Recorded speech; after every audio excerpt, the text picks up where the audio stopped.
All right, guys, welcome back to another episode of Crossing Swords. As always, I'm Andrew. And I'm going to go there. I'm going to bring up something that we were talking about before we started recording. What's that? That I think you all need to hear about. Because you went on a bit of a TikTok deep dive, didn't you? Yeah, I woke up early this morning and couldn't get back to sleep, and started just. Oh, and it started off with one video of this woman in her house. Always starts with one. In the Appalachian Mountains in America. I don't know where that actually is, but it's somewhere in America. And she's closing all of her curtains just before sundown. And like the tagline was like, if you know, you know. And I'm like, but I don't know and I want to know. So I go into the comments and most of them were repeating that. It was just like, if you know, you know. And it's like, Appalachian Mountains are a wonderful place to visit. And then someone mentioned skinwalkers. And I'm like, so what's a skinwalker? So I then look at skinwalker videos. And like, I actually don't know what a skinwalker is, to be honest with you. This is what I said. I was like, what is a skinwalker? And you just said, I don't know. From the videos, and no one actually describes it, it's like they'll be hearing this weird voice in their house or something from a different room. Like, say they'll be in their bathroom and the door's locked, so they've just had a shower. And there'll be someone calling their name and they're like, that's my dead dad. Or that's my mum, but she's in another country, or like, and it freaks them out and they get scared and they put creepy music over it. Always makes difference. From what I've been able to ascertain, a skinwalker is either a spirit or something dead or a demon that takes the form. It's not entirely of this world. No. And I think the accusation is what does closing your windows do? I don't actually know. I'm assuming protects them, like maybe you're inviting them in if you leave your windows open after dark. It's interesting. Yeah, I'll have to do more research. But I'll be honest with you, I stopped watching because I started getting creeped out, if I'm being honest. So I was like, no, I can't do it. But the people need to know. The people. And look, when I feel ready and strong enough, I'll delve back into You're always strong enough. No, but you've got to feel it in yourself. Do you know what I mean? I know I've got it, but you've got to find it. When you're getting freaked out, you just have to be like, do you know what? Take a step back. Take a step back. Remind myself. But then I've just not felt quite like on it since. Do you know what I mean? Like, I feel like that was the wrong. I should not. That was not the way to start the day. No, like, I think I should have got up for a bit, had my shower, chilled out, and then started looking at skinwalker videos. And that also sounds kind of dodgy. It sounds like I could have been looking at porn, doesn't it? A skinwalker. Yeah. I don't know what a skinwalker would be in terms of porn. Would that have been a preferable way to start your day? Do you think you'd have been less creeped out? It depends what category. I'd have probably felt as dirty, but but in a more fun way. Yeah, I'm more satisfied at the end of it. Whereas I've walked away with far more questions than I've got answers. Do you know what I mean? Whereas usually when you walk away from porn, it's just one question of, I hope he's not going to bill her because he didn't actually fix that washing machine. Do you know what I mean? He just came and fucked her and left. If anything, he made the problem worse. Yeah, so like, fair enough if he's not going to send her an invoice. Fine.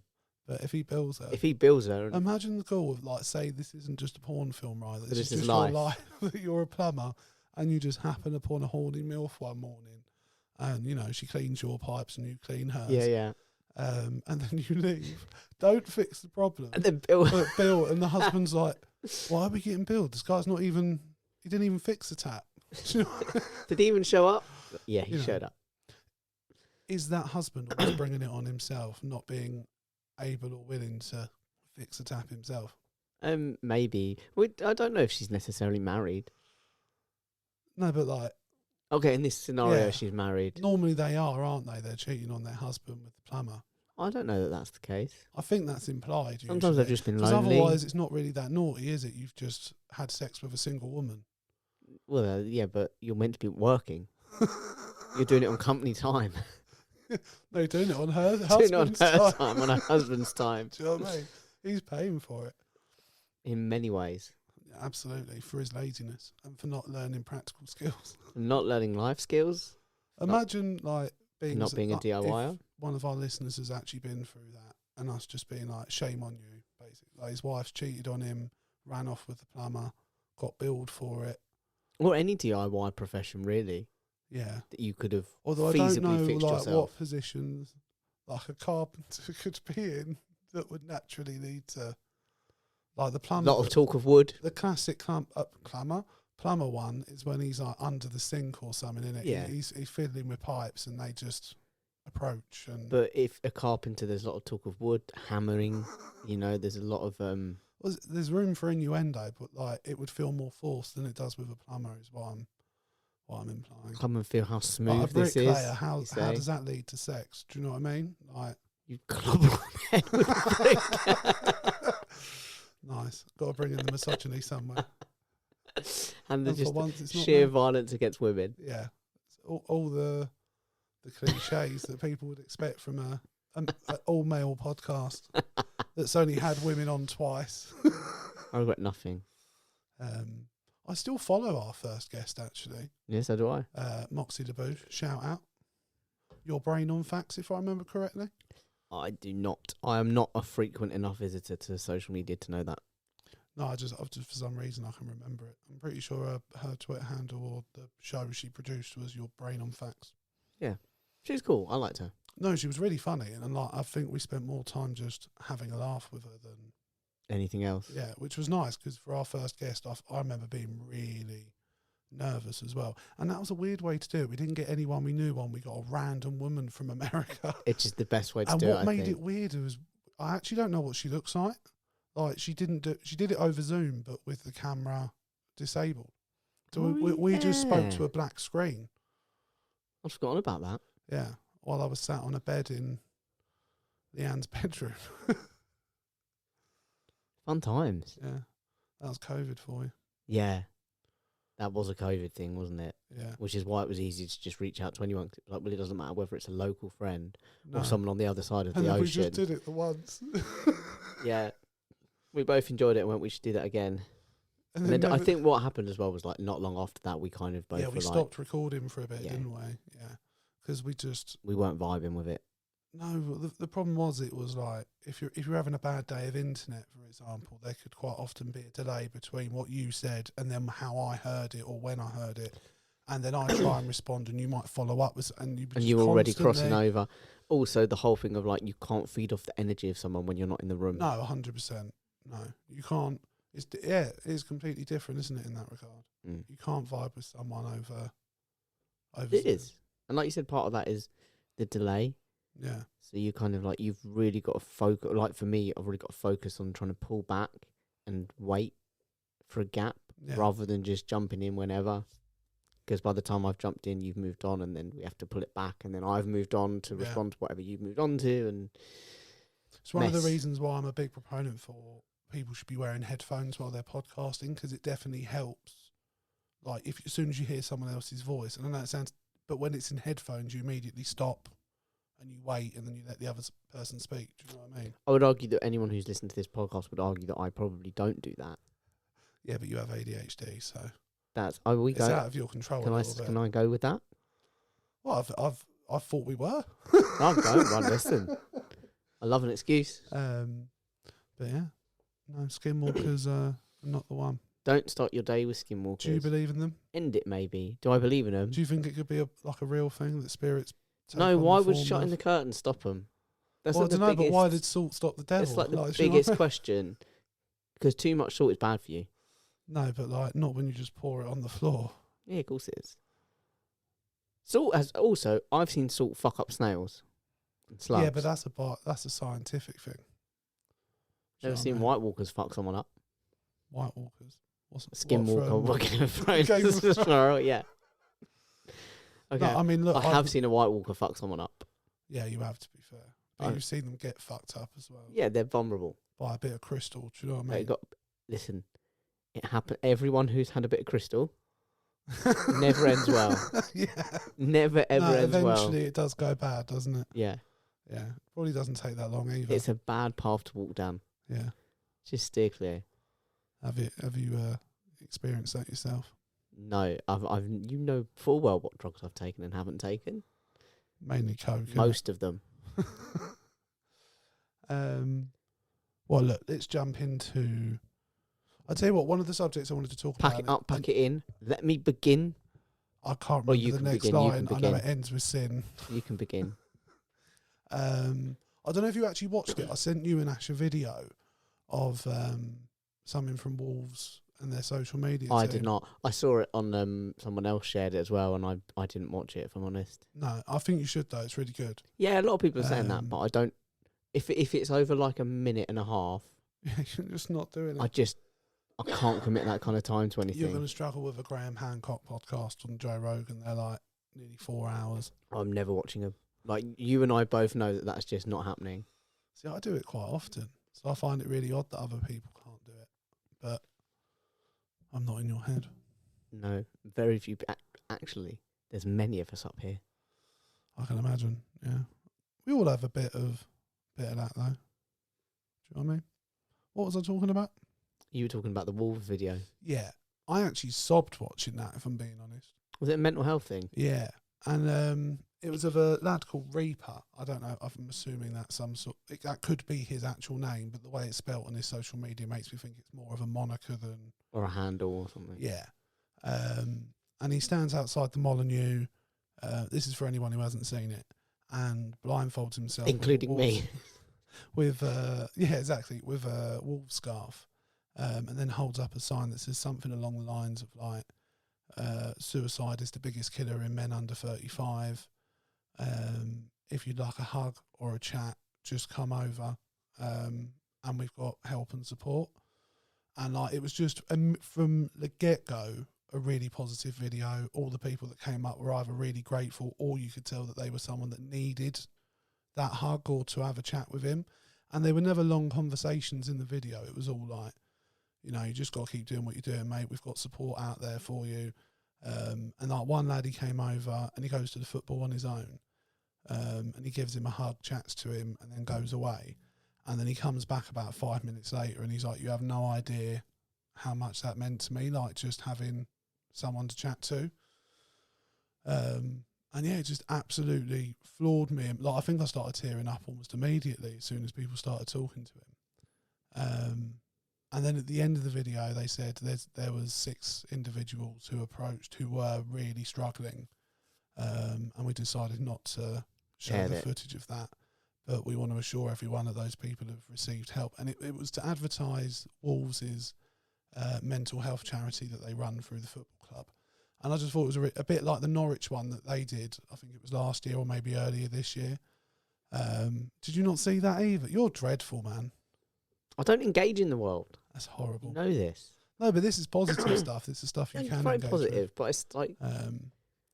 But yeah, no, I just thought it was a really touching video, and I wanted to say well done to Wolves and Reaper. And I will respond. But what I've stopped doing as well is I used to just save those videos, like the Wolves one. Yeah. I would have just saved it and been like, I'm going to come back to that when I've got the time, because I never have the time and I've never come back to it. But yeah, no, it is positive and it is nice to see. Yeah. Of course, it makes a big difference having someone to talk to, even about the little things. Like football, just having someone to chat to, and go, "Oh fucking hell, can't believe we're still playing so and so at left back or whatever." Do you know what I mean? Like even just that conversation is, as weird as it sounds, is so important to your own mental and emotional well-being. Yeah. And so it is nice to see. You know, it is a very positive message to be putting out there. And there was obviously lots of people in the video who approached them like, "My dad committed suicide, my brother, my cousin." Jesus, that's a rough family. Yeah, well, luckily it wasn't just one. But no, it was, and I think what it meant to me when I watched it was like, he was seeing them without seeing them. Do you know what I mean? They felt more seen and validated from a hug from someone who couldn't even physically look at them than they get anywhere else. It felt like you were being listened to.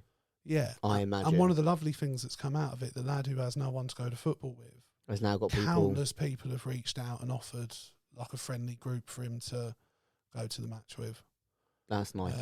And hang out with afterwards. But I think it does definitely speak to a much larger issue of there not being enough support out there for men. There not being... It feels like the room for men to be genuinely vulnerable. Like, it does feel like most male or like classically male traits like aggression and things like that, they're all being maligned. And I think that's why you're getting people like Andrew Tate and negative male figures that are able to exploit the vulnerability there is in particularly young men. And I think it speaks to like a larger dissatisfaction with life in general for men under 35. And I was interested to see what you thought. I realise there's a lot there. There is a lot there. I think that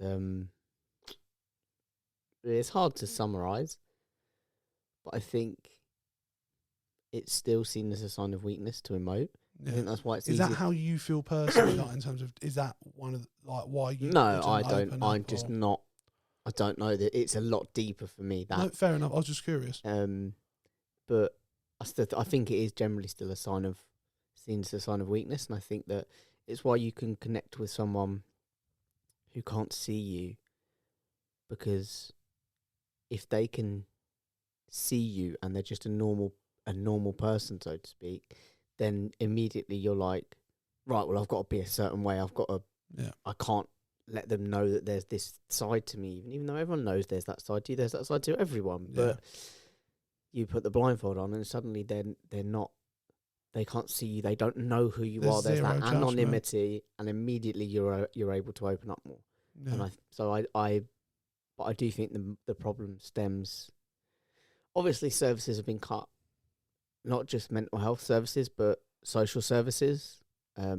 We've talked about in previous episodes the cutting of youth clubs and stuff that would have been a fantastic outlet. Like, COVID has absolutely done a number on us as well, because we are very societal people. We are, that's the kind of creature we are. Yeah. So we do rely greatly for our own mental well-being and emotional well-being on being around others and talking to others, even just talking shit. Yeah. Makes a huge difference. And it's getting more and more difficult to have that because, obviously more stuff's being pushed online and stuff, but since COVID, so much more stuff's being pushed online. So even services that you could access I wouldn't want to be a now. teenager now in terms of like what the world is like. It would be like, and it was bad. And like we had MSN and things like that, but it was nothing like and MSN for us was more or less. It was a way to talk shit and stuff, but it was more or less amongst the people you know. It was the in between of meeting up in person. Yeah, and we'd use it to talk about when and where we're meeting up in person. Absolutely, But then every day after school, we'd be meeting up with each other. Yeah, absolutely. I mean, I'll give you a bit of insight. I don't like phone calls or video calls because I don't like them either.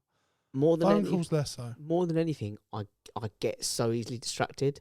If I'm here with you right now, I'm here with you. Yeah, yeah. But if we're on the phone, I'm looking over there, I'm looking over here, I'm picking things up, I'm doing things. I can't not be that way, and it's the same on the phone. I can't just look at my phone or look at my laptop and be like engaged. Well, plus while you're on your phone, shit's popping up on your phone as well while you're on the call. So I'm like, that's one big reason I don't like them. But a lot of people, that is just the way that a lot of people do interact. And like, do you know what young people are doing now as well, which makes me laugh because I'm like, I've started trying to engage a little bit with some of the people from my training trip. Voice notes. Kids are doing voice notes now. Voice notes. Hate them. I think it's the most selfish thing you can do. Yeah, I don't like them. Like the occasional one, fine. But like I know of people that are out there exchanging 30, 40-minute voice notes, and it's like I cannot, like, what are you doing? Like, yeah, I just don't understand that at all. No, I mean, and like we do a podcast, so it's an extended voice note. It's almost hypocritical of me to say that, but I guess for me the difference is if people are going to listen to the podcast, it's a choice rather than if someone sends me a voice message as a message. Yeah, I've got no choice but to listen to. Oh no, I do. I mean, I've managed to train. There's a couple of people, like a couple of friends, I've managed to train out of sending me videos and links to stuff. Because do you know people send links to like TikTok or Twitter or whatever videos and stuff? I've managed to train them out of it because I'm like, every time I'm like, yeah, I'm not watching that. And it sounds really cruel, but sometimes they'll be like, look at this, or I like this bit. I'm like, yeah, that's great. I'm not watching that though. You can send me things all day long. I'm not watching them. I'm not going to. That's just not going to happen. And I've actually managed to they now don't send me those. So if I'm ever thinking of putting something in like the group chat. No, but see, you don't do it too often.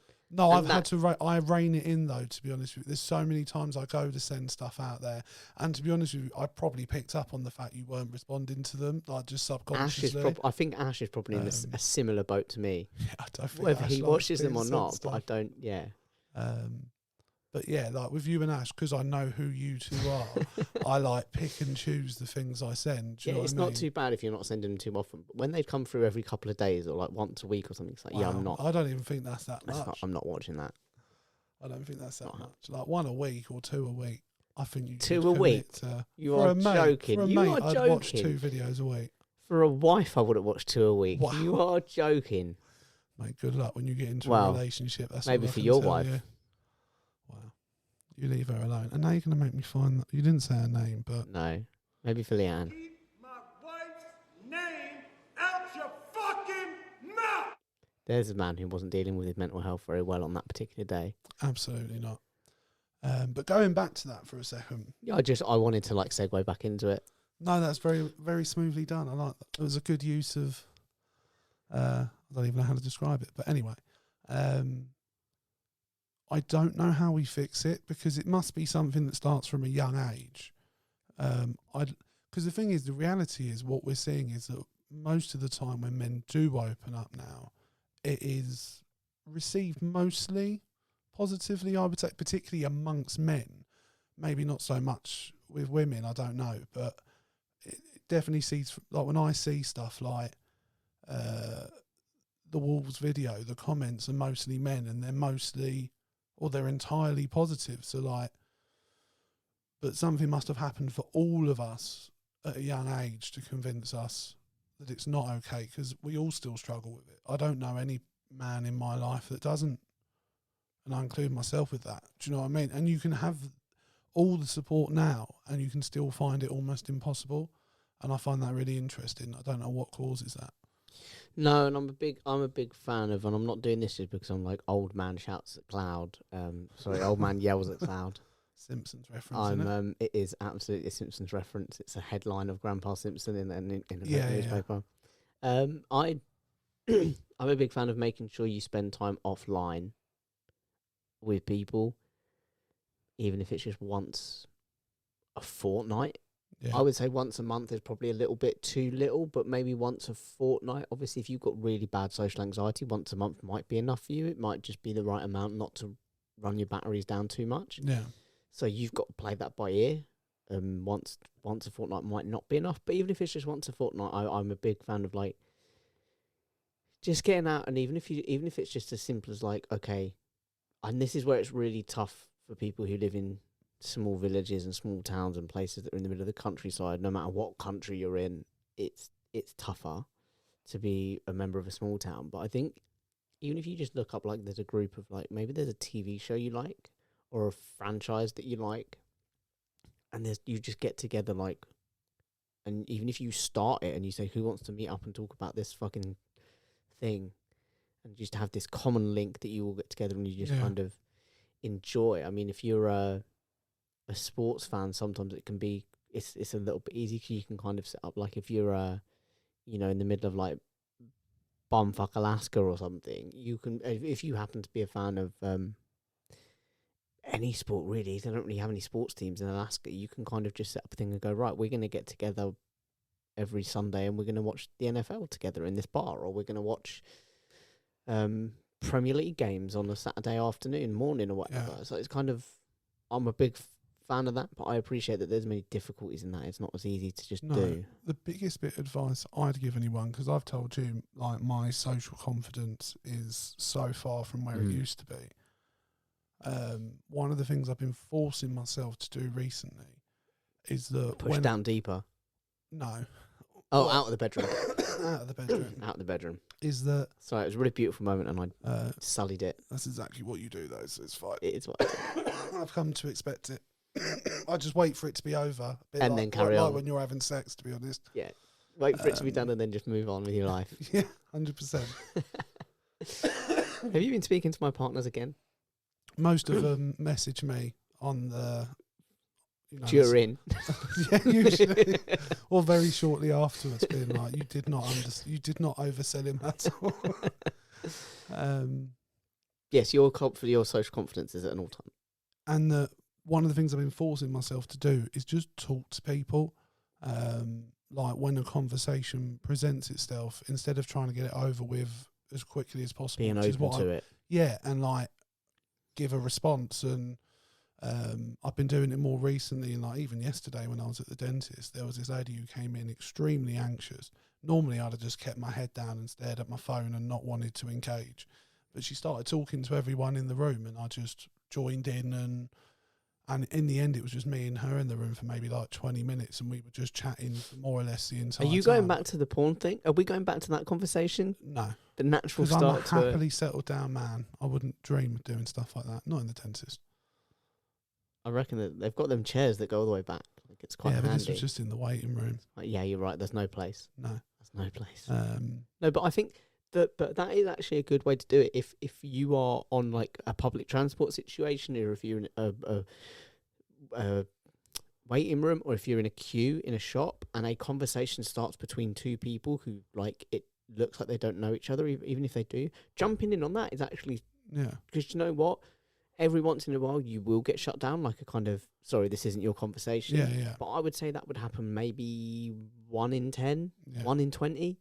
More often than not, people just, even if they're just really they'll politely shut you down. And also, people are desperate to moan about their day.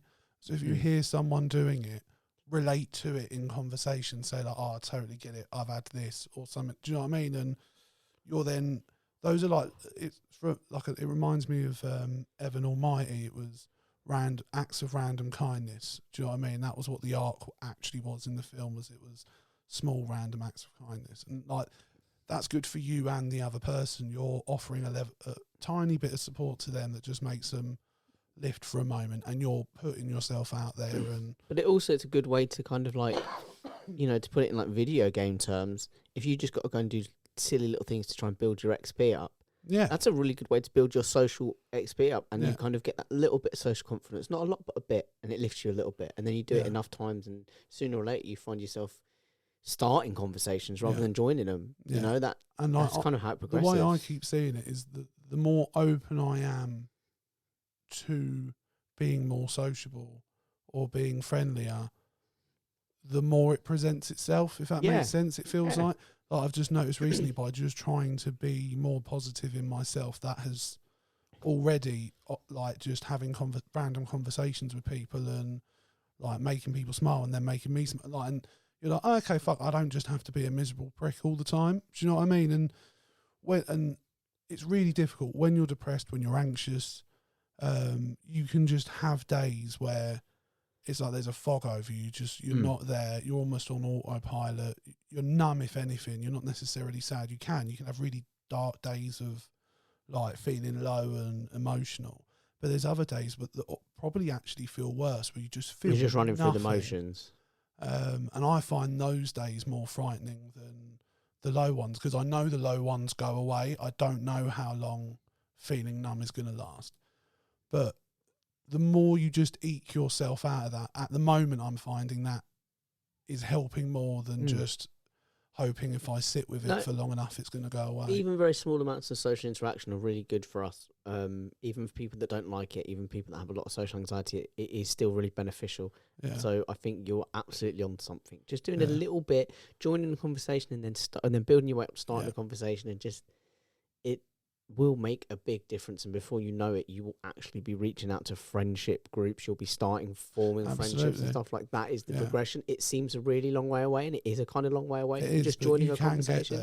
But it is a line that you can follow. Yeah.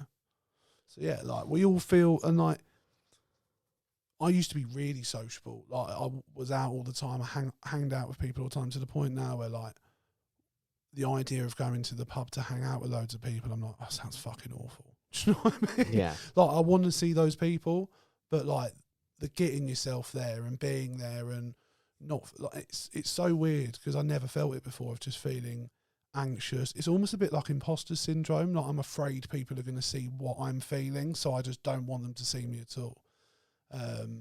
So like if you do feel that way or anything similar, just try and push yourself a little bit and it will help. Yeah, it's easier said than done, but it does make a huge difference.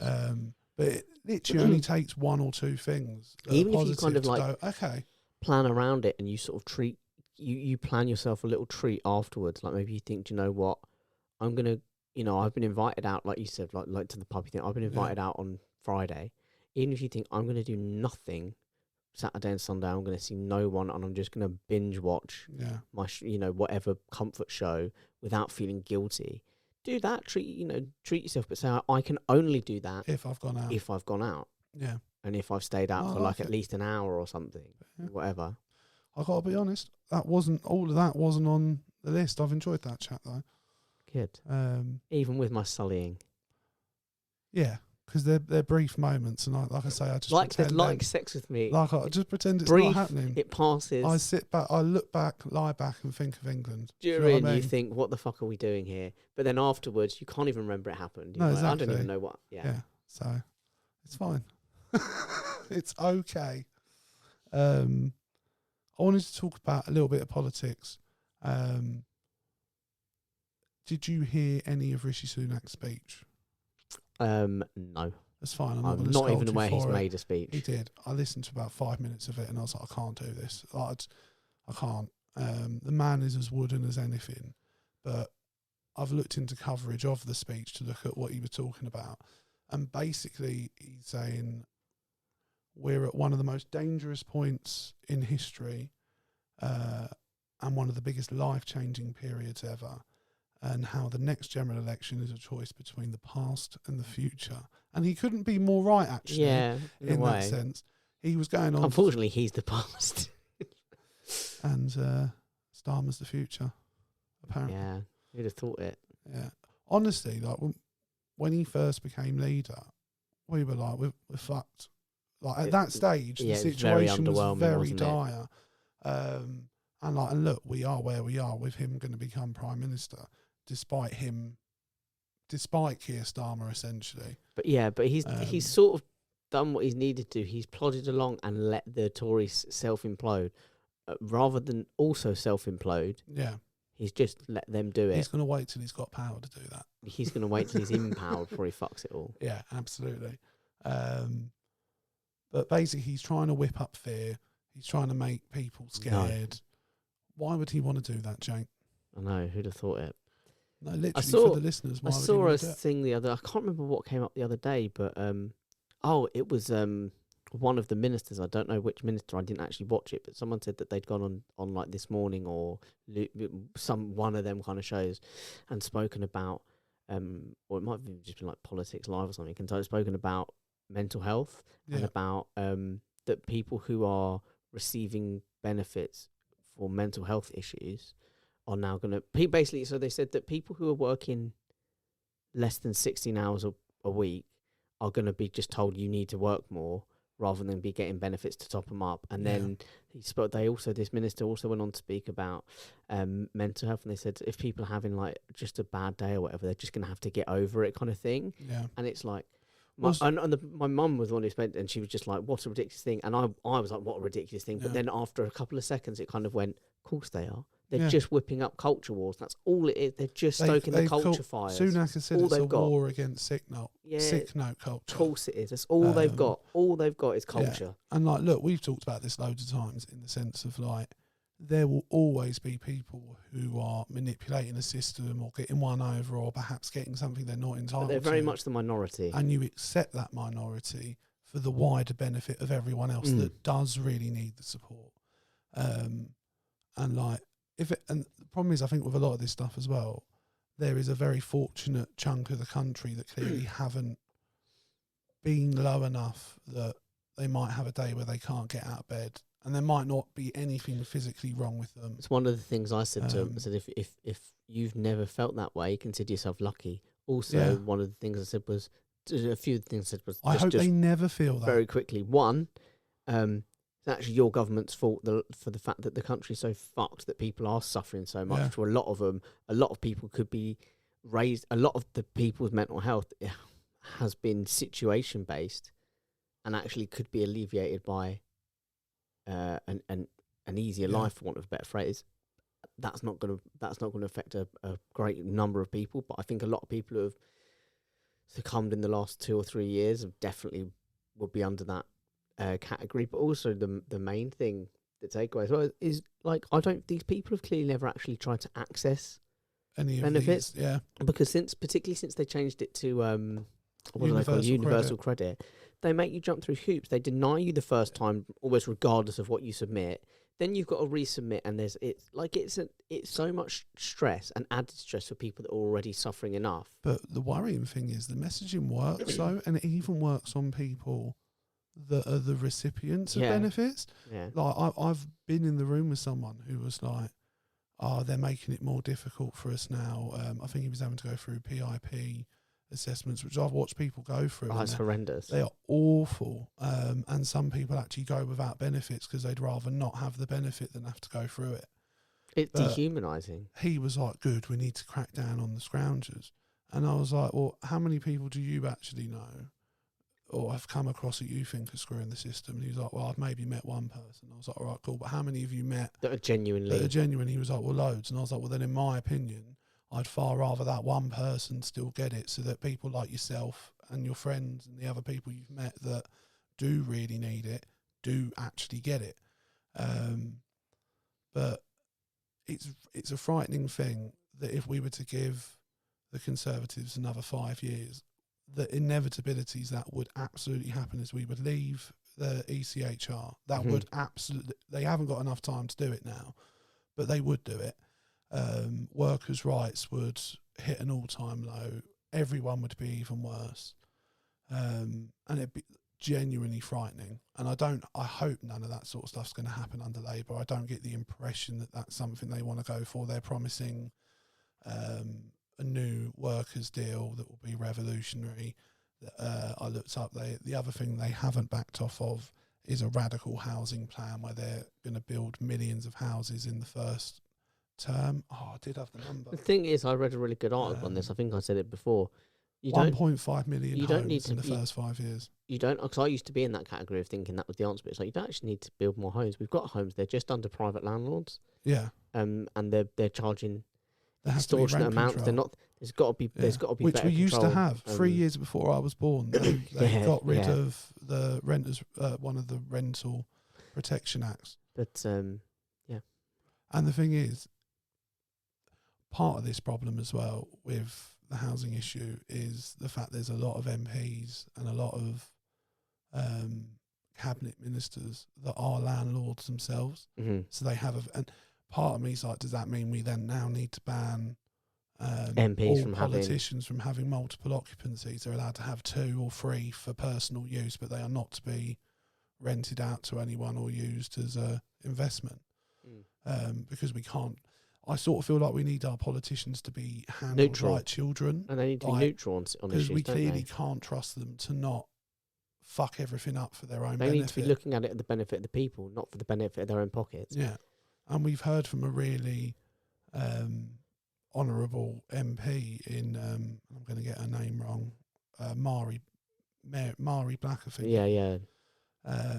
Who's unfortunately stepping down. Yeah, and she said when she first got into the Commons, an experienced MP said to her, if you're not a millionaire in your first you've done term, it wrong, yeah. You failed as an MP. And it's like, no, I don't think that's actually how it works, mate. That's not what you're meant to be doing. I'm actually here to serve the people, not myself. Yeah, you're meant to earn 80 grand a year and do your fucking job, not earn millions and then not do your job. Well, it's like, I know it's very symbolic, but the Doge in Venice, who was like the ruler of Venice for it was a good few hundred years. Republic, wasn't it? Yeah, and the Doge would live in a very small apartment in really quite tiny posh conditions. They came from noblemen. They'd come from rich and they'd go back to rich. Yeah. Well, actually, a lot of them died in the job, but they'd come from, but the reason, and it was symbolic, but the reason that they lived in such humble, it was never squalid conditions, was to remind them that they served the Republic before they served themselves. Yeah, I like that. And you sort of feel like we don't even have anything symbolic of that anymore, let alone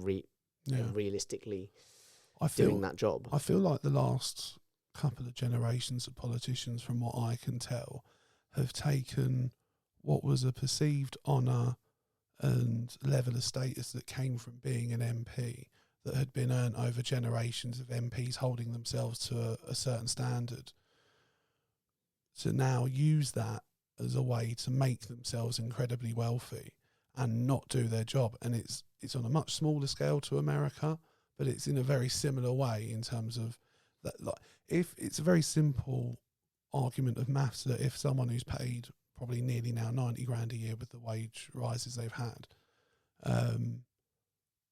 is allowed to do a second and third job where the other companies can pay them any amount of money they want, normally hundreds of thousands of years, but yet they're claiming that their first priority is the 80 grand a year job. That doesn't work out, does it? You're not going to do that.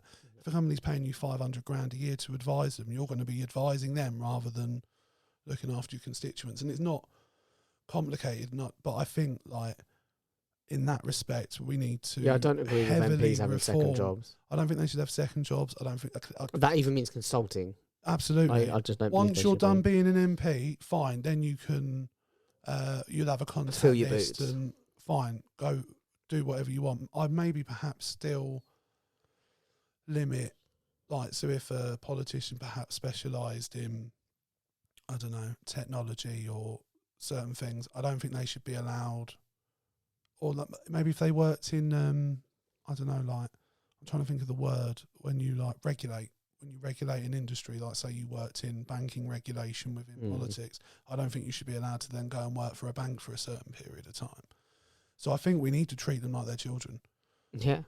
But it's not going to happen. But then you've got to do it on a case-by-case basis. It gets very messy, or it could get very messy. No, I think you just have a blanket ban on all of these things and you put really strict limitations in place. But in terms of, like, if you work in the banking regulation sector, you can't go and work for a bank for 5 years or whatever.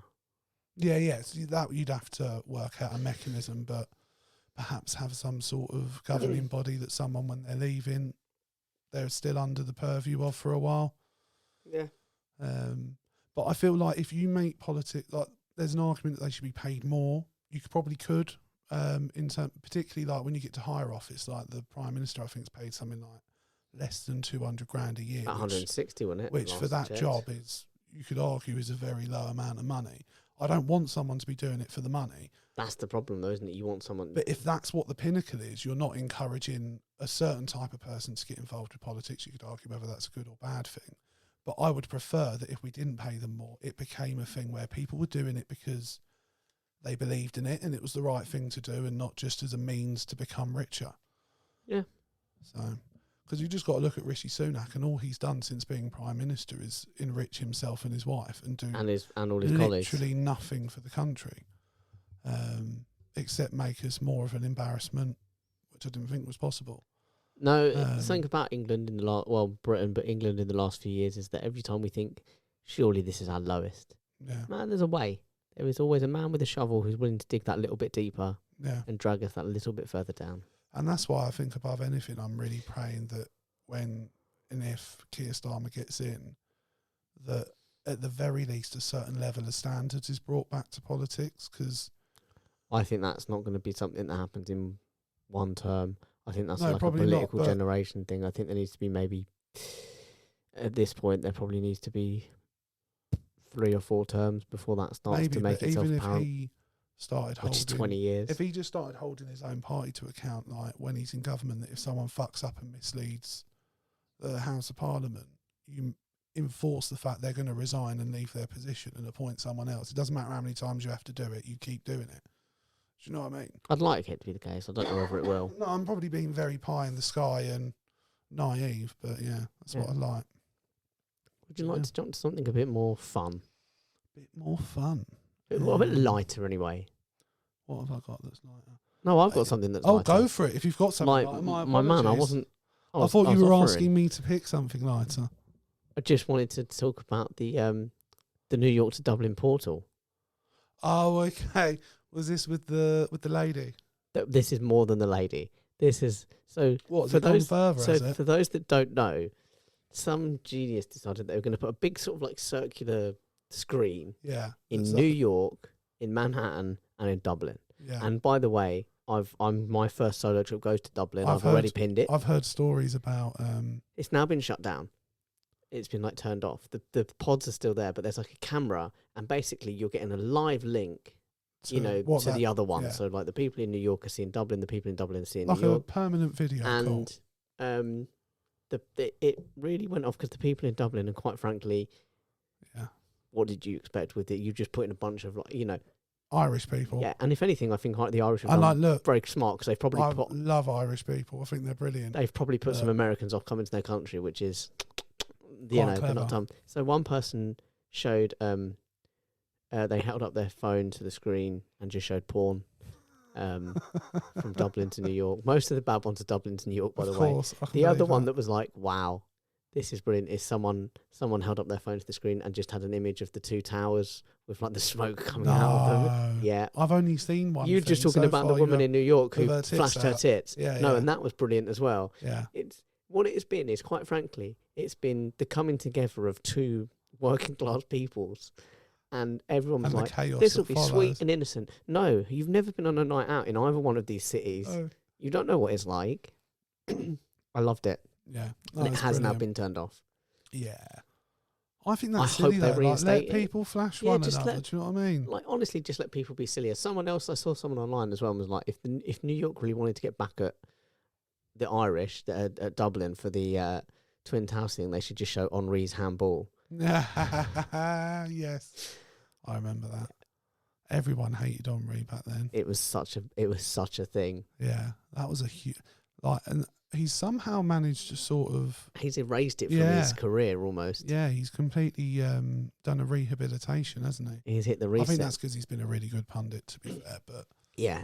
But he's almost been like, do you remember what like a good footballer was? It's like, remember what a fucking cheat you were? Well, the Irish remember. like, genuinely, I think his coverage, one of the first bits I saw him do was breaking down how Pep coaches, because obviously he played under him at Barca, and he tells a story about how there was a game where, like, because he played in the Jack Grealish role, so as we know from watching Jack Grealish, you're very much like all the players in City and any Pep team are like, this is your role. You don't do anything outside of it. These are the runs you make. This is how you play. Henri played under that same system, and in a game where he barely got a touch of the ball, comes in at half time, and he's like, yeah, I've had enough of this. So he comes deep, gets the ball, starts a move, ends up on the end of it, scores. Pep takes him off immediately. You don't do that. You play to my system. But the way he broke down the play, the run, and I was like, it's fantastic punditry. I liked it. But yeah, Dublin to New York. It was always a rest. I don't know what they thought was going to happen. No, me neither. Just people standing there going, hiya. Yeah. Like, no. Of What course other it's gonna be country mad. could, because obviously Ireland was the main issue, who do you think they could have, where they could have put it where it would have been safer? Because I think you'd have had similar issues in London. Like Toronto. I mean, where could you have actually gone? I think if you'd have put it somewhere in Asia, it would have been more wholesome, I think. I don't know. Maybe in like... If you put it in like Japan, because America and Japan are mates. Yeah, they get on really well. No, they do. Historically. Yeah, historic. No, but genuinely, like the Japanese are in the Americans. Yeah, but like then friends and I guarantee what would happen if you put it in like Tokyo or Kyoto or any of those cities, someone's going to put up a Pearl Harbor image, a Pearl Harbor image, or no, I think or from the American Nagasaki, side, or, someone's going to put up yeah, a mushroom maybe cloud. Japan's the wrong choice. Someone's going to put up a mushroom cloud. Fuck, I forget about that. That's a horrific thing to forget about, but yeah, I forgot about it. If you go, yeah, well, China would be a bit dicey, wouldn't it? Because people would be putting dictator stuff up, wouldn't they? Or yeah, communism thing. You can't put it in Africa because why are you putting Just a huge like bit of high tech kit in Africa? blatant and not racism. just giving them money. Well, no, like there's large parts of Africa that are very, it very would advanced. be seen as insensitive if you did it in Africa. I think it was. There's very advanced cities in Africa, you know. Yeah. But for sure, you're just inviting the racists to turn up in New York. Italy?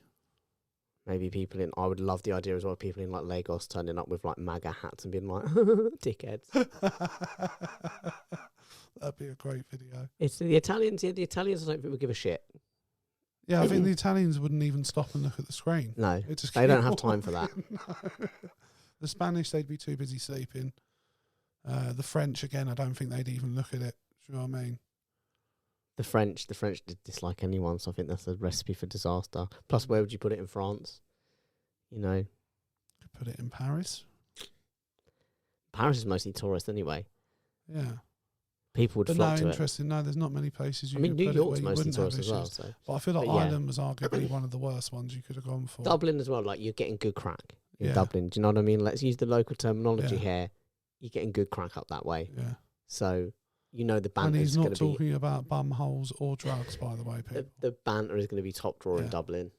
Yeah, I knew what you meant, but some of our listeners might not. I think it is top drawer. I think putting up the Twin Towers and just putting on a porn video. It is funny though. Like, I want that. it's dreadful. Like, there's I don't want responsibility. I want people just being fucking Have you crazy. ever seen the clip of Jimmy Carr at Pete Davidson's roast? Yes.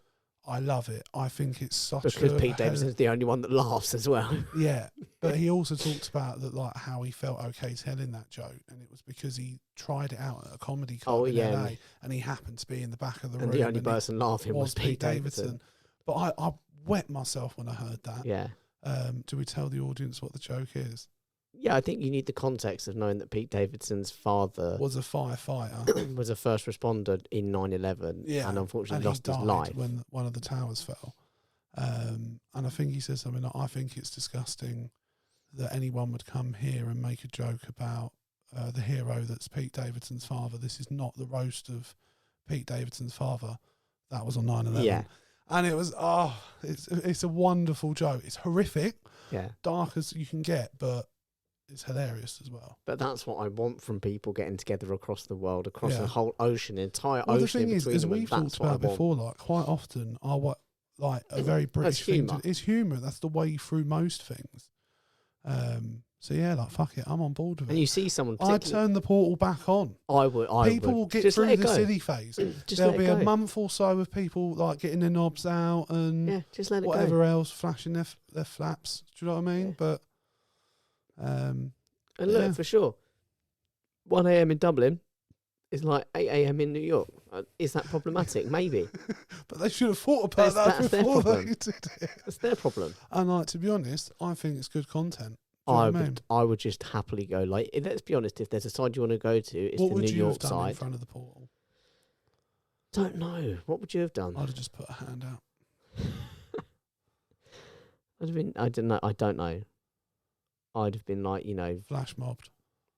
I'd have probably wanted to make some kind of comment. Held up a sign that made some kind of comment on. So I was talking about this yesterday. Shame them for something their country's done. One of my biggest pet peeves.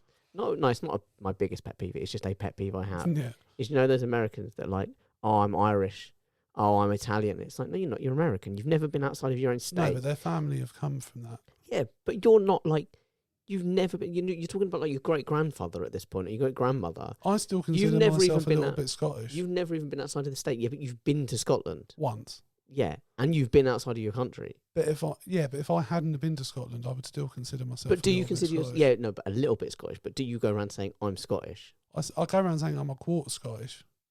Then I'm okay with a quarter Scottish because you're admitting that I'm it's not just, saying you're I'm doing a a full breakdown. Scot. Yeah. Yeah, but it's the Americans that are like, oh yeah, I'm Italian, I'm Irish, and it's like, no, you're not. You're American. Stop trying to. So I'd probably be something about that, just to show them you're not actually Irish, you lying bums. But if I was to, like, for example, my neighbours are from Nigeria. Mm-hmm. Would you say to their children that were born here, their parents came, you wouldn't say to them if they said they were Nigerian, would you, that you're not Nigerian? No, but I'm not talking like first generation. So we're talking like third, fourth, fifth generation immigrants. I don't know. I still think they're allowed to, Like for your neighbours, yeah. when they have grandkids, when they're would you say? not "You're even Nigerian, like you beyond little wankers"? grandkids, I would say like great grandkids, but maybe even grandkids. Like if their grandkids have never left this country, have never been to Nigeria, and What if they went to Spain? and they only see their grandparents maybe like once in a blue moon. Do you know what I mean? They're not like Yeah. raised by Is their this grandparents. just like Then a white jealousy they're because just- you haven't got anything else to cling to? It's all Scottish and Irish. It's bullshit. Yeah. How Scottish are you? I don't know, like an eighth or something. Oh, really? So like great. Oh no, grandparent. so it would be my great grandparents were Scottish Okay, so yeah, about an eighth. on that's my right, mother's isn't side, and my great grandparents on my father's side were Irish. it? Yeah, so it's a bit of a mix, then, isn't it? You're somewhere between an eighth and a quarter. The perfect amount Yeah. for, You don't want to be full for a Scottish good time. for obvious reasons, because then you're actually Scottish. But yeah, it's just a little thing that I have. I don't like. Interesting. It's like, but like I'm saying, but particularly now, where we're at a point like in America, Would you where confront you've got- someone on it? you've got the people who came over would have come over maybe like late 19th century. Yeah. So you're talking that they've never even met the people that actually came from those countries, trying to claim that they're like, you know, Italian. It's like, you're not Italian. What would you do? You can have Italian heritage and you can say, oh, I'm like Italian descendant. Would you or whatever. confront them on But it? it's the ones who make it their identity. They're like, oh, I'm Italian. It's like, you're not Italian. You're American. Let's get the shit straight. you say Yeah, that I would to- confront them on it. Like, say Alex came over to do a pod, right? And he's like, Jay, I would, I'd confront Al. I just did a family tree, right? And I've just found out I'm a bit Greek. Yeah, a bit Greek. Yeah, no, I would confront Al on I'm that. now, and he was like, I'm Greek. Yeah, I would I'm confront Greek. Al on that. I'm English Greek. 100%. And Al knows I would. And you know I I'd would. love to see that conversation though. And Al might have a bit of Greek in him. Yeah, but then we're talking about his family, not. I'm just, yeah, exactly. Like a waiter gets hold of him on a night out. Yeah. I can see Alex being tricked into going back to. But so you don't, so you're, okay, obviously you're a lot more tolerant than I am. But you're saying if someone who's like, their great grandfather Yeah. came over to England from, Well, I think it's because, like, with those Americans that are saying they're Italian or Irish, I'm sure if you said to them that you're American, they'd be like, "Yeah, of course I'm American." Like, they're identifying. They find with American both. too boring almost. It's like they need their identity to be I don't boosted know, up there's by some enough kind of thing. Americans to not be bored about. But no, I think it's like a. It's a North.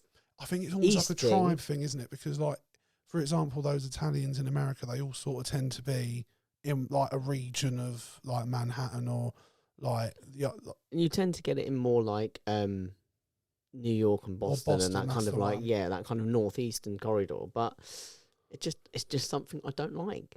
No, fair enough. I don't Fair mind enough. people saying I've got a bit of or I've got this heritage or whatever, but to just like make it your identity and be like I'm this. Like, no, Yeah. you're not. That would be like me saying I'm Didn't Scottish. Steers do that? He was like, he's a proper Scotland flag waver, isn't he?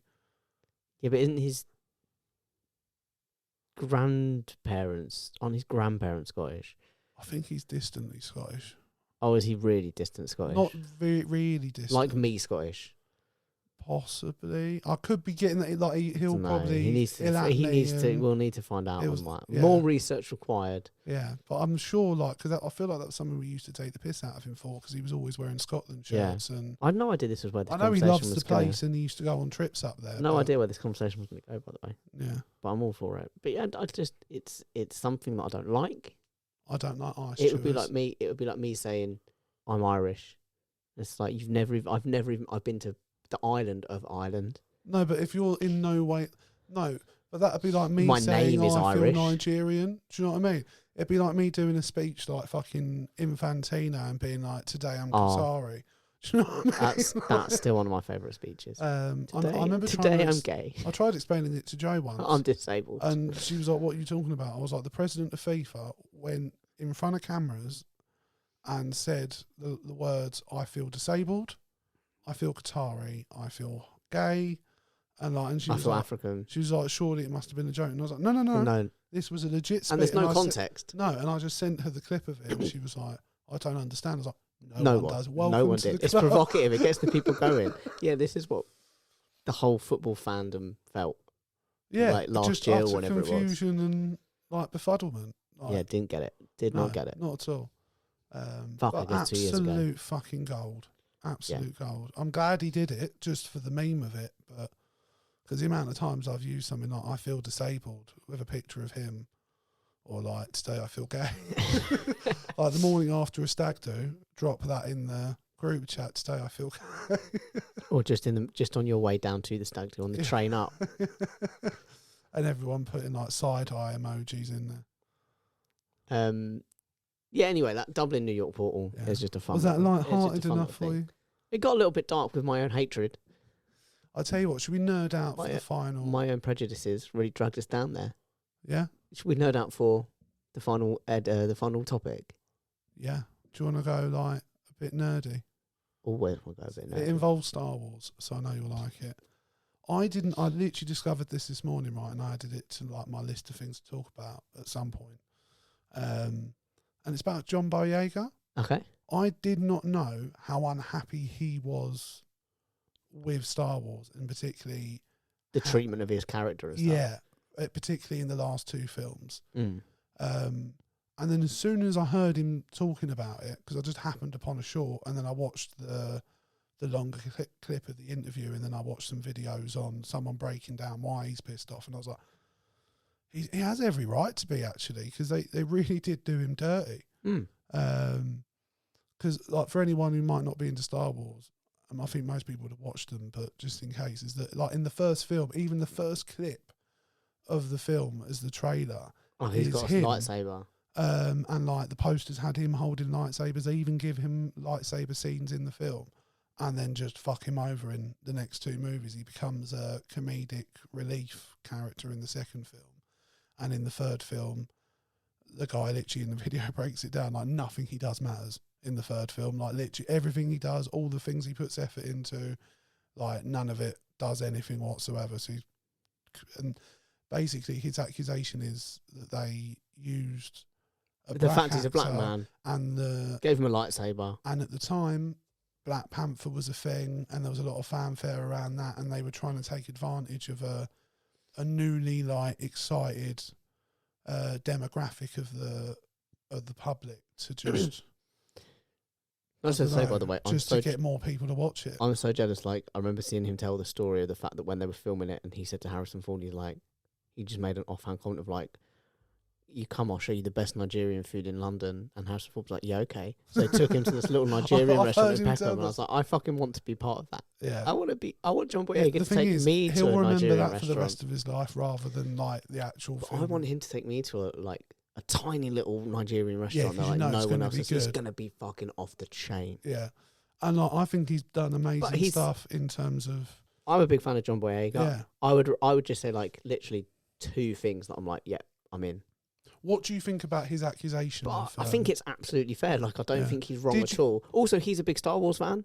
Yeah, so absolutely. Like going into it, he was really obviously. I think he's never said this, but I think he's very hinted careful at it. about how he talks about. But I think he was probably, and I might be doing him dirty and putting words in his mouth here, but I think he was probably blinded in the first film by the fact that he was in a Star Wars film.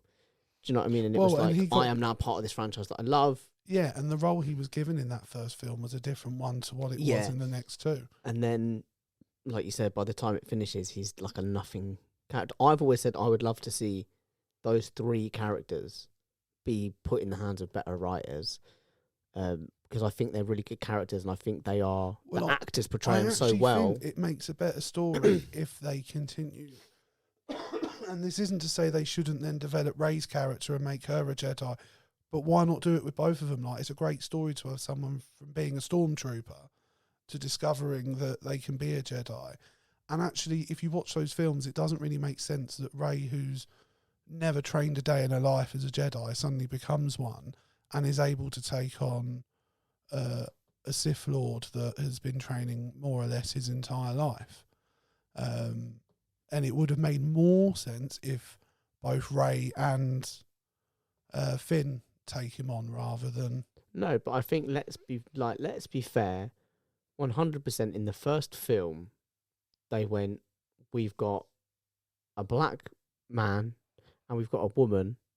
We are breaking that diversity barrier. And then, I think, like you said, after the kind of the hype and the fanfare of Black Panther, which obviously came out of the back of Civil War and stuff, that kind of the desire or the zeitgeist, the perceived, from a studio's perspective, the perceived desire for black actors died off a little bit, and they'd have gone, right, I don't think we need to worry about that anymore, and they just pushed him and Oscar Isaac to the side in that second film. And he says you can literally see, particularly in the third film, like he might as well not be there. Like, let's like he said on set, it was like, no, we don't need you for this, and he was like, oh, okay, and like there was never a discussion. It was just they decided his character wasn't popular enough to develop it anymore. I'm assuming that's why they did it. But and the thing is, I don't think they did it because they were like, oh, he's a black guy, we don't want to push that character. I think they made a massive mistake. I think the problem that came across as well, from my perspective, from John Boyega's character Finn more than anyone else's. They felt like in the first movie it was actually quite a decent natural thing. He's like this stormtrooper that's finding himself, but it felt like in the second one it did feel a little bit like they were like, it's not just we've got an actor or we've got a black actor, we've got a black character, and it felt a little bit like they just didn't know what to do with that. So as a result, they pushed him into stereotypes, when it was like, which was being the clown on screen, which was like, but he didn't need to be. No, you set this up in the first one.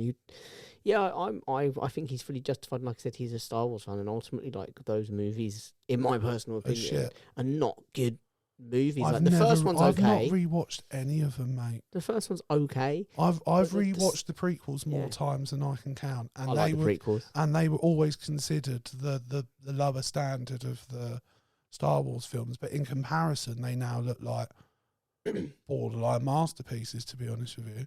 But there doesn't look like a clear thread through these three films as well. There doesn't look like they've chopped them and changed them, and then you're like, that weren't what you were setting up in the last one. Why are we over here now? I think if you like once a month, like over a course of 3 months, just watched one of each of the new ones, and you wouldn't have a clue what was going on, though. No, and like you would be like, did someone completely different write each one of them? Like, did they just go to one right? All right, you've got the first one. Then to the second one, I went, all right, mate, now you take it where you think it should go. Me and my brother always joked. And then the third one comes in, they got someone who loved the originals and was like, we need Palpatine back. Me and my brother always joked that we could picture it being written by the cast of Always Sunny in Philadelphia, like the characters. Yeah. Where they're like, right, we're going to do a group project, and one of them's like, it needs to be. What do we love? The Millennium Falcon. Like, we're going to set up, we're going to reintroduce the characters, we're going to reintroduce the universe, and then the second one's been like, yeah, and I'm going to have like this stuff, and they're like, okay, but I've not set that up over here, and they're like, no, but I'm going to do it anyway, and then the third one's coming and being like, no, you need to pay homage, you need to get the bad guys back from the first one, everyone loved Palpatine, we've got to have Palpatine. It's like, okay, but none of the other movies even fucking reference Palpatine. No, like, and then suddenly he's back. And he's back on Exegol with like this fucking fleet of super things. So like, again, it's almost like, do you know what's scarier than like one Star Destroyer and like a fucking million of the fuckers? That's what people want. They want to be on the edge of their seat. And it's like, I don't think you three have not discussed this at all. You get all three of them coked up with a whiteboard each and just say, we're going to meld your visions. It's like they've literally pulled lots and gone, right, you're writing the first film, you're writing the second film, you're writing the third film, and then the teacher's gone, I'm going to go for a smoke break, you do whatever the fuck you want, okay? Just see me at the end of term with your final project. Yeah. No, absolutely. And like I said, I've never rewatched them. So I get that he was not... And obviously he's got the personal thing of, like you said, feeling like his character's been mishandled, and he is... I would love to see him... I'm a big fan of him anyway, like I really like him in interviews and stuff. Yeah. But also, like I said, he's in two things that I absolutely adore. He's in Star Wars, which I love. Whilst I don't love those movies, I'd really like his character, and I said I would really like to see him in the hands of a proper writer. Yeah. And given the chance to actually flesh it out. I think with stuff like Star Wars, there's a world in which it exists where you can love that world, and the content might not be what you want, but even sometimes just like what you love about it is enough. Do you know what I mean? Like you can almost create stories in your own head from the world that's been created, and you can sort of ignore. Oh, like in my head, what Poe, Finn, and Rey got up to after the closing of that 9th installment of the franchise, 10 times better up here than it was on the screen. Absolutely. But he's also in Attack the Block, which I'm a big fan of. Attack the Block. I've not seen that. It's really good. Joe Cornish film. Really, really, very good. Is it like that Battle Royale Tower film? No, it's not. It's basically there's like these kids on an estate, and there's also a character, I think it's Nick Frost's character, who grows weed. Yeah, it's a comedy film, isn't it? But then there's like an alien invasion on this. Yeah, I've not seen it, but I know what really film you're good. About, yeah. It's really good. Okay, fair enough. And quite a few of the young actors have kind of gone on to do relatively significant things. I mean, I was pleased I saw the John Boyega stuff, because when I see stuff like that, it makes me realise what I don't see.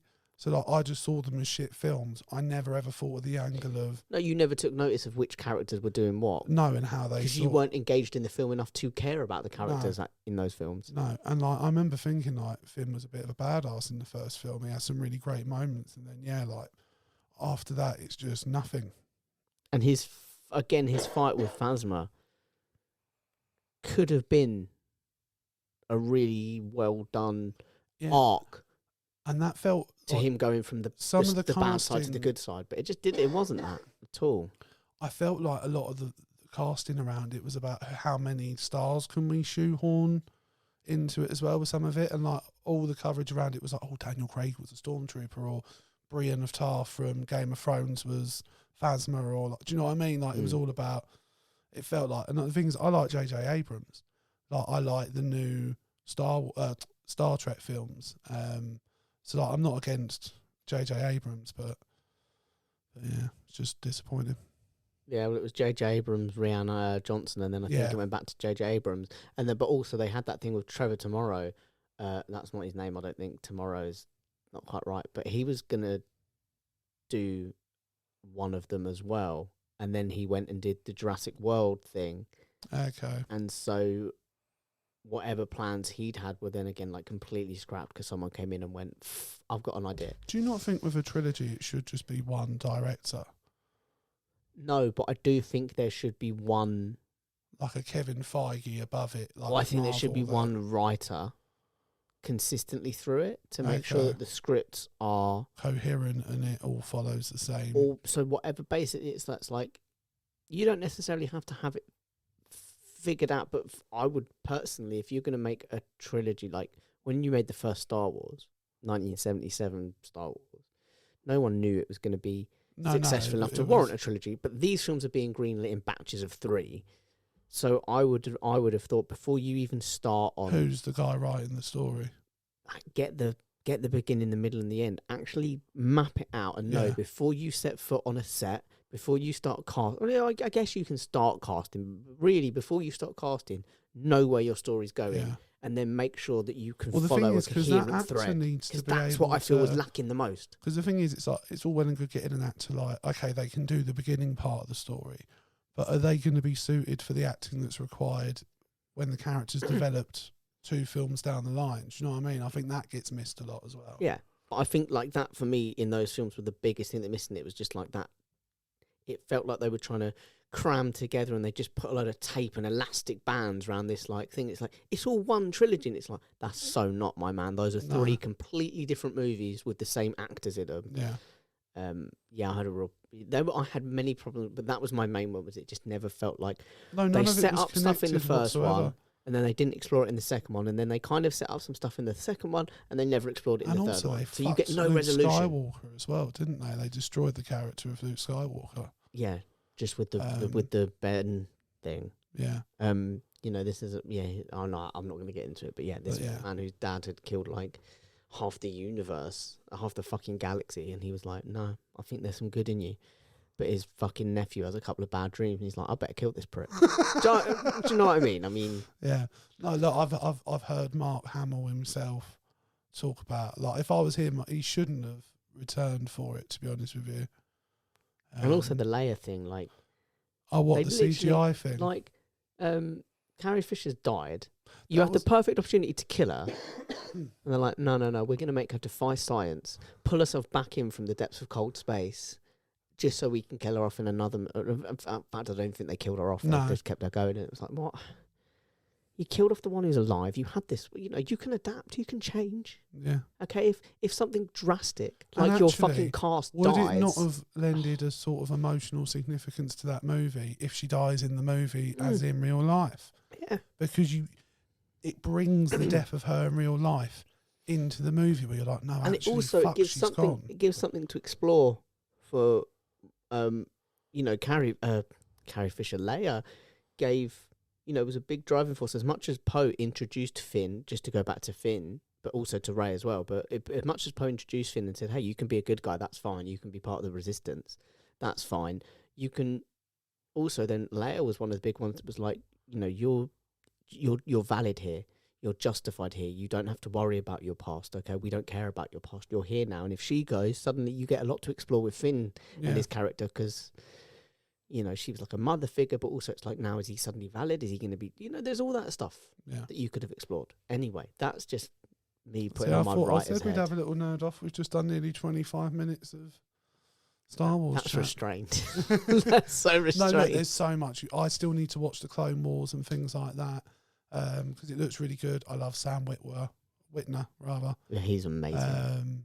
And he was the star of the games, the Force. Have you ever Unleashed seen games. him and Freddie Prinze Jr. doing a Star Wars trivia thing against these other guys on YouTube? No. Sam Whitman knows his shit, man. He's Oh mate, fucking 100%. so on point. Yeah. I mean, I love Freddie Prinze Jr., but No, like he He's done. does. There's certain people that like they fall into what they're meant to be doing, and he's absolutely done that, hasn't he? Just by hook or by crook, just got himself as quite a centre point to Star Wars in general in terms of like knowledge and his exposure to it, and how he's esteemed within the people who create Star Wars content as well. So yeah, no, I love it. I love listening to him. He does come across a little bit arrogant sometimes, but at the same time, if I was good looking and that popular within Star Wars, I'd probably be a little bit arrogant as well. hard not to feed your ego in it. Yeah. How it feels when I'm feeding your ego, and that's why I keep putting you down on the pod. I just want to keep you humble. Yeah, you don't want me getting too ahead of myself. No, I've got to make sure you don't You get got to too clip arrogant. my wings. I've got to clip your wing just once in a while, just to make sure you can flap, you can hover, Yeah, but just to make sure you don't soar I don't fly up into away. the sun. I don't want to become Icarus. No, No. I never want you to become any like character in a Greek fable. No, especially not Ever. King Midas. Ever, any. No. None of them end well. No, I was just trying to think of a positive one and I can't. But we'll have to, that's something else to research and come back with. What a Greek myth that ends Yeah, well. a positive Greek myth. I'll have to Google as soon as you've left, like positive Greek myths. But yeah. But no, look, I think that's a pod, bro. I think that's a pod. Sorry for nerding out on you on the end. No, I said it was. I'm meant to listen. I added it. Oh, all right. But I added it because I was like, that's something we can sit and nerd about for a bit, and it sort of has a bit of everything. It has a bit of John Boyega has my back in every day of the week. No, 100%, and I think he's a really good guy. Also, I'll tell you why I think they shafted him a little bit as well was when he came out and vocalised. I know the movies were already sort of out and done at that point, but as a franchise, they were very quick to drop him once he came out and showed his support for the Black Lives Matter movement. Yeah, and do you know what? I don't think I wouldn't, and I don't think he would change his approach to that whatsoever. No. And to be honest, I think that says a hell of a lot more about Disney than because there was nothing to be worried about or that was controversial about what he did. He was just backing his people. Yep. So yeah, I was about to, I nearly said something. I'm not going to, but guys, you can support us, and it'll all be on the screen. You can do so on Twitter at Swords Crossing, on Facebook at Crossing Swords, Instagram and TikTok is CrossingSwords_podcast, and you can email us at CrossingSwords19@gmail.com. I've only just noticed these pictures behind my head. Jesus Viewers Christ. can't see How that. long have we been recording here for? They can in some of the videos if the camera's positioned a certain way. Joe is going for it in this one. Do you know what? She will when Model we next have her on, era. When we next have her on, she'll tell you the story of the day we had those Yes, please. those photos taken, because it's a funny one and she tells it better than I do. Yes, please. So I look forward we'll to save it. that for. I can't believe It's a I've only tease. just noticed that there's Well, photos they're behind on the me. wall. No, but you have to sort of face them to sit down. I'm just focused on you. My eyes are locked in. I'm quite sparkly. You are drawing. You're engaging. You're enigmatic. You're charismatic. That's very sweet.